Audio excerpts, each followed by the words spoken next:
values. Do you not think that is the threat to the West? I can say what I want and I can do what I want. What nonsense. You can't drive your Harley Davidson through the countryside without wearing a safety helmet. I mean, I have a dream of freedom, and that's driving a Harley Davidson. My mother has prohibited me from riding a motorcycle and being a good Muslim. Even though my mother is not Muslim, I still obey her in that regard. But I have this idea. I mean, I know I've got the whole, imagine, it's got this. But can I do that in England? No, it's against the law. I mean, what do you mean I'm free to say what I want and do what I want? It doesn't exist, this freedom that you're talking about. And it was pointed out over here. So this freedom is relative, and the point that I made is we all submit to laws. We all give in to ideas that have been put into our head by our parents, by our society, by the world around us. We submit to laws made by Parliament. Okay, well, okay. Is that a good thing or a bad thing? I'm not quite sure. But well, my point being, commonly accepted. Fine. But my point being, I accept that. But my point being, Muslims believe that the best laws are from the most wise, intelligent creator of the heavens and the earth. That's what we believe. That's what we believe. Yeah. And can I just say one point? Can I say one point? The point that I'd like to make is that there is in my opinion, irrefutable logic to that.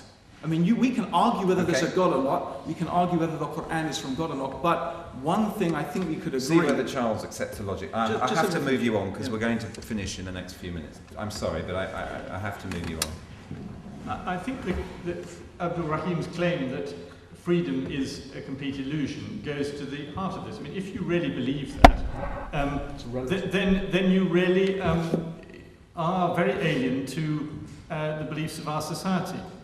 Of course, nobody's freedom is absolute. It's not weightless. It's not without responsibilities. We're not without compulsions and pressures and laws. But freedom is a reality. It's recognized as reality in the human spirit and in Western society. And it's a very, very important reality. And we could not have this. It's not a reality in North Korea or Saudi Arabia or Sudan or a great many other places in the world. And we couldn't be having this sort of debate in those countries. And we are having it tonight. When this question comes up about the West being a threat to the West, in many ways it is, and it's provoked some of the worst wars in the whole of history, Western internal conflict. But I do ask, why is it, if the West is such a terrible place, that people want to come here? Why does it all go this way? Why are there constant refugees trying to get into the West? Why are there not people constantly trying to get out of the West?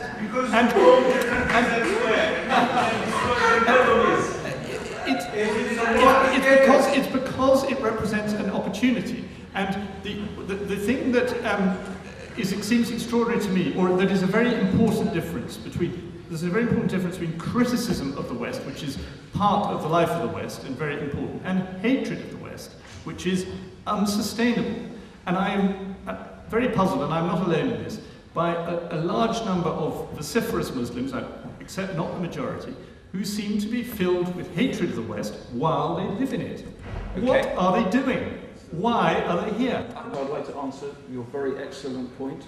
Why do Muslims people love to come to the West? Okay, one is just material wealth. We could have pointed that out. And I did say Muslims feel incredibly comfortable to live in England, and that is because, and I will say it, and I've stated it, and I talk about it a lot.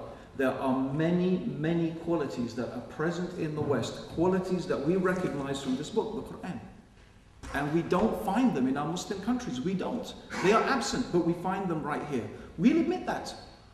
And one of the things that the question, is the West a threat to the West? The saddest thing for me as a British Muslim is to see some of the things that are so important that make the West such a good place are those very values of justice, of equity, of fair play, and I'm seeing them being eroded with anti-terrorism bills and things that just seem to go at the heart of it. It's very sad to see that. One final thing. Just a thought, just a small thought. You've had enough final things. Just a small thought. This is, I know, going to be very controversial. I actually believe that the suicide bomber